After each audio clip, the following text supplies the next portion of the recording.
Hello friends, welcome to आयत classes. आज हम लोग अपनी क्लास में डिस्कस करने जा रहे contemporary in the context of good contemporary India in the context of good governance. हमने अपनी पिछली क्लासेस में देखा लाइक 11th में public administration, then what is mean by development administration. तो इन सारे कंसेप्ट्स को, इन सारे चीज़ों को हमने अपने प्रीवियस क्लास में डिस्कस कर लिया था, अपने प्रीवियस ईयर डिस्कस कर लिया था। तो इस साल हमें देखना है और what is mean by good governance. तो friends, good governance is nothing but के इन्हीं सारी चीज़ों का इवोल्यूशन, कि ये इवोल्यूशन किस तरीके से हुआ। तो सबसे पहले हमारा आता है कि मतलब जो सेकेंड वर्ल्ड वॉर पहले का जो वर्ल्ड है, तो उस वर्ल्ड में स्टेट के डेवलपमेंट के लिए या 1980s से पहले तक जो स्टेट सेंट्रिक एडमिनिस्ट्रेशन था वो ज़्यादा देखने के लिए मिलता है। जो स्टेट सेंट्रिक एडमिनिस्ट्रेशन था, स्टेट सेंट्रिक डेवलपमेंट के पॉलिसीज़ बनाए जाते थे। बट आप 1980s के बाद जो देखेंगे तो वो एडमिनिस्ट्रेशन का तरीका चेंज होता देखने के लिए मिलता है।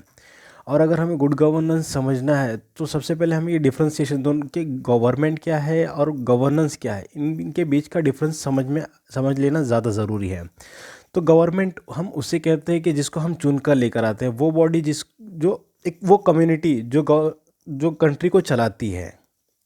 फिर वो किंगशिप भी हो सकता है, वो हमारी डेमोक्रेटिक कंट्री है तो वहाँ पर रिप्रेजेंटेटिव्स भी हो सकते हैं।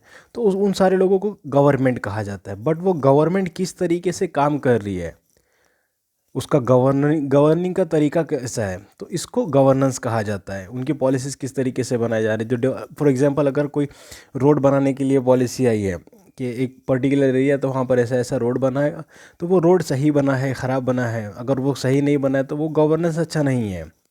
और अगर गवर्नेंस अच्छे से नहीं हो रहा है, वो अगर रोड सही बन गया है, वहाँ पे स्कूलिंग सिस्टम अच्छे से है, लाइट है, बिजली है सारी चीज़ें अच्छे से मुहैया की जा रही है, तो हम कहेंगे कि वहाँ का जो गवर्नेंस है वो अच्छा है। देन उसी को और इवॉल्व करना तो वो गुड गवर्नेंस की तरफ जाएगा। तो यही बेसिक डिफरेंस है गवर्नेंस में और गवर्नमेंट में और गवर्नेंस में। और फ्रेंड्स, हम अगर देखने के लिए जाते हैं कि 1980s के बाद जो गवर्नेंस था, पब्लिक एडमिनिस्ट्रेशन था, वो उसका नेचर चेंज होने लगा।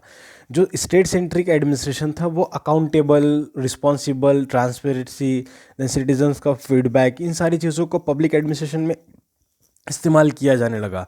तो वो सिटीजन सेंट्रिक एडमिनिस्ट्रेशन माना जाने लगा। इस तरीके से पब्लिक एडमिनिस्ट्रेशन का नेचर चेंज हो गया। और जब सिविल सोसाइटी और एडमिनिस्ट्रेशन इन दोनों का क्लब हुआ और दोनों को मिलाकर जब एडमिनिस्ट्रेशन करना स्टार्ट किया गया, मतलब कि पब्लिक का भी से हम इन सारी चीज़ों में लेंगे, तब इसी को ही गुड गवर्नेंस कहा गया, इन दोनों के अमलगमेशन को ही। Then evolution and meaning of good governance. और ये जो गुड गवर्नेंस का कंसेप्ट है ये कहाँ से इवॉल्व हुआ। तो जिस वक्त हमारे 1990s के वक्त जब ग्लोबलाइजेशन का एज चल रहा था, एज स्टार्ट अपने इनिशियल स्टेज पे था, तो हमने देखा कि technology, specially technology and communication की वजह से, टीवी की वजह से और इन सारी चीज़ों का जो फैलाव है, इसकी वजह से जो कनेक्टिविटी है और गवर्नमेंट के साथ जो एडमिनिस्ट्रेशन में जो ट्रांसपेरेंसी बढ़ गई। और जो इंटरनेशनल इकोनॉमिक रिलेशंस है एक दूसरे के ज़्यादा इंटरडिपेंडेंट हो गए। तो इसी की वजह से, वो डिपेंडेंसी की वजह से, जो इंटरनेशनल ऑर्गेनाइजेशंस है, वो फंडिंग्स है, उनका इन्फ्लुएंस स्टेट के ऊपर ज़्यादा होने लगा। तो लोग, जो भी स्टेट है, उनको अपनी कंट्री के लोगों के साथ अच्छे से बिहेव करना कंपलसरी ऐसा बोल सकते हैं।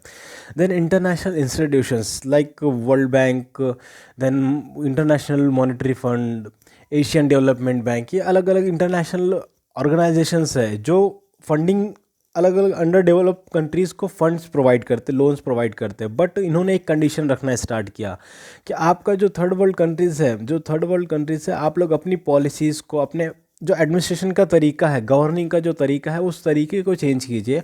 उसके बाद ही हम आपको हेल्प करेंगे डेवलपमेंट के लिए। तो वो कहीं ना कहीं इंटरनेशनल जो इंस्टीट्यूशंस है, इन्होंने भी थर्ड वर्ल्ड कंट्रीज़ को अपने एडमिनिस्ट्रेशन के तरीक़ों को चेंज करने के लिए एम्फोसाइज़ किया और इन्फ्लुएंस किया। Then after that non state actors like NGOs, अलग अलग ऑर्गेनाइजेशंस लाइक इन्वायरमेंटल एनजीओज जो ह्यूमन राइट्स के लिए बात करते हैं, इन्वायरमेंट के प्रोटेक्शन के लिए बात करते हैं, तो ये लोगों ने भी गवर्नमेंट को इन्फ्लुएंस किया कि वो अपने एडमिनिस्ट्रेशन के तरीके को चेंज करे, ज़्यादा रिस्पॉन्सिबल, ज़्यादा अकाउंटेबल, ज़्यादा ट्रांसपेरेंट करे। इसकी वजह से गवर्नेंस अच्छी होगी, डेवलपमेंट अच्छा होगा। तो यहाँ पर कुछ कैरेक्टरिस्टिक्स है, कुछ एस्पेक्ट्स है गुड गवर्नेंस के लिए। लाइक गुड गवर्नेंस इस तरीके की होती है जहाँ पर अकाउंटेबल हो गवर्नमेंट, ट्रांसपेरेंट तरीका हो गवर्नेंस का, रिस्पॉन्सिव हो, इक्विटेबल हो, इंक्लूसिव हो, वो effective rule and efficient governance हो, follows of rule of law हो, वहाँ पर जो भी लॉज है कॉन्स्टिट्यूशन को फॉलो किया जाए, देन पार्टिसिपेटरी हो, कॉन्शियस ओरिएंटेड, ये सारी चीज़ें, ये सारे वैल्यूज़ उस गवर्नेंस में होने चाहिए। तो फ्रेंड्स हम इन वैल्यूज़ को वन बाय वन यहाँ पर डिस्कस करते हैं। फर्स्टली कि यहाँ पर पार्टिसिपेटरी, कि कोई भी ऐसी सोसाइटी जहाँ पर जो माइनॉरिटी है, माइनॉरिटी को भी कंसिडर किया जाए एडमिनिस्ट्रेशन में, उन्हें ये चीज़ ना फील हो कि वो यहाँ से अलग है। पार्टिसिपेटरी, हर किसी के डिसीजन मेकिंग में हर किसी को वहाँ पर इंक्लूसिवली पार्टिसिपेट करने के लिए राइट मिले, चांस मिले।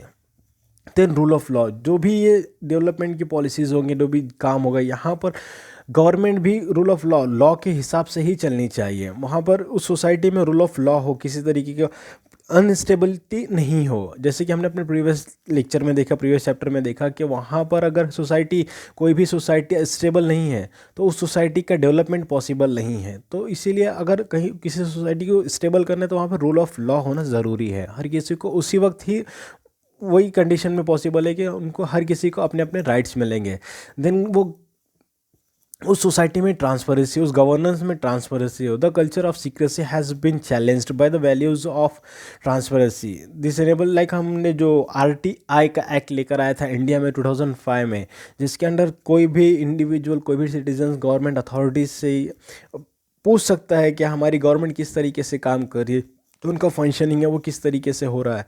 अगर ये ट्रांसपेरेंसी रहेगी तो एक तरीके से उनके ऊपर चेक क्रिएट होगा कि हमने अगर सही से काम नहीं किया तो कोई है हमें जो पूछ सकता है क्यों नहीं किया, और अगर वो नहीं करते तो उनके ऊपर स्ट्रिक्ट एक्शन भी लिए जाते हैं।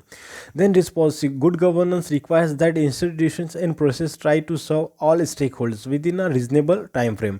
कि रिस्पॉन्सिव एक पर्टिकुलर टाइम फ्रेम में ही वो अपना काम कर रहे हैं, ना कि उन प्रॉब्लम्स को बड़ा कर उसको और टाइम फ्रेम को और ज़्यादा लेकर चले जाए, और जिस टाइम पर उसकी ज़रूरत है उस वक्त उसका रिस्पांस ना आए। इन सारी चीज़ों को वो एक रिस्पॉन्सिव गवर्नमेंट होना चाहिए, गवर्नेंस होना चाहिए, तो उसी को गुड गवर्नेंस कहा जाएगा। देन कॉन्शियस ओरिएंटेड, कि कोई भी डिसीजन पर आने से पहले सोसाइटी के हर किसी से, मतलब सोसाइटी के हर सेगमेंट से, हमारी सोसाइटी अलग अलग सेगमेंट से बनती है, तो सोसाइटी के हर सेगमेंट के हर डायलॉग को वहाँ पर सुना जाए और एक अच्छे गोल की तरफ, एक अच्छे एम की तरफ उसको लेकर आया जाए। Conscious oriented. Then equity and inclusiveness, कि सोसाइटी में इक्विटी हो, वहाँ पर किसी के साथ किसी भी तरीके का डिस्क्रिमिनेशन या इनजस्टिस ना होता हो, इन सारी चीज़ों को प्रमोट किया जाए। सोसाइटी, हमारी जो भी गवर्नमेंट है वो इन वैल्यूज़ को प्रमोट करे। इंक्लूसिवनेस हो उस सोसाइटी में, उस गवर्नेंस में। इफेक्टिवनेस इन एफिशिएंसी, जो भी वैल्यूज़ है, एज वी नो कि हमारे पास जो भी रिसोर्सेज है वो लिमिटेड है, तो उन रिसोर्सेज का हम अपने बेकार पॉलिसीज़ पे इस्तेमाल ना करें, बल्कि वो जो भी पॉलिसीज़ हो वो इफ़ेक्टिव हो, उसका फ़ायदा हो, एफिशिएंसी हो हमारे पॉलिसीज़ में। इस तरीके की गवर्नेंस को गुड गवर्नेंस कहा जाता है। Then after that lastly accountability, कि यहाँ पर ऐसा नहीं हो कि कोई भी गवर्नमेंट, लाइक एग्जीक्यूटिव ब्रांच है, जुडिशरी है, लेजिस्लेचर है, देन अदर ब्रांचेस है, और फॉर एग्जांपल प्राइवेट सेक्टर भी हो, तो वो ऐसे ही नहीं चले, बल्कि वो उनको ये चीज़ होना चाहिए कि जो भी स्टेक होल्डर है सोसाइटी के, वो कहीं ना कहीं किसी न किसी चीज़ के लिए रिस्पॉन्सिबल है, वो अकाउंटेबल है। अगर उन्होंने कुछ गलती की तो उनके लिए उसको पनिशमेंट मिलने वाली है, तो वहाँ पर रूल ऑफ लॉ है। और ये अकाउंटेबिलिटी किस तरीके से आएगी, तो जब हम ट्रांसपेरेंसी और रूल ऑफ लॉ लेकर आते हैं तभी ये पॉसिबल है कि हमारे सोसाइटी अकाउंटेबल होगी। तो फ्रेंड्स, हमारे इस लेक्चर में हम इन्हीं वैल्यूज़ को डिस्कस करते हैं। हमारे नेक्स्ट लेक्चर में हम देखेंगे कि हमारी सोसाइटी में स्पेसिफिकली इंडियन सोसाइटी में सिटीजन सेंट्रिक एडमिनिस्ट्रेशन किस तरीके से किया जाता है, और गुड गवर्नेंस के इन वैल्यूज़ को किस तरीके से प्रमोट किया जा रहा है, और हमारी सोसाइटी में इन वैल्यूज़ को किस तरीके से इनकलकेट करने के लिए ट्राई किया जा रहा है, और इसमें सिटीजन्स का कितना रोल है, सिटीजन्स का क्या रोल है, ये सारी चीज़ें हम अपने नेक्स्ट लेक्चर में डिस्कस करेंगे। तो थैंक यू फ्रेंड्स, हमारे वीडियो को देखने के लिए। ऐसे ही नए वीडियोस को पाने के लिए हमारे चैनल आयत क्लासेस को सब्सक्राइब करें, वीडियोस को लाइक करें और ज़्यादा से ज़्यादा शेयर करें। Thank you friends.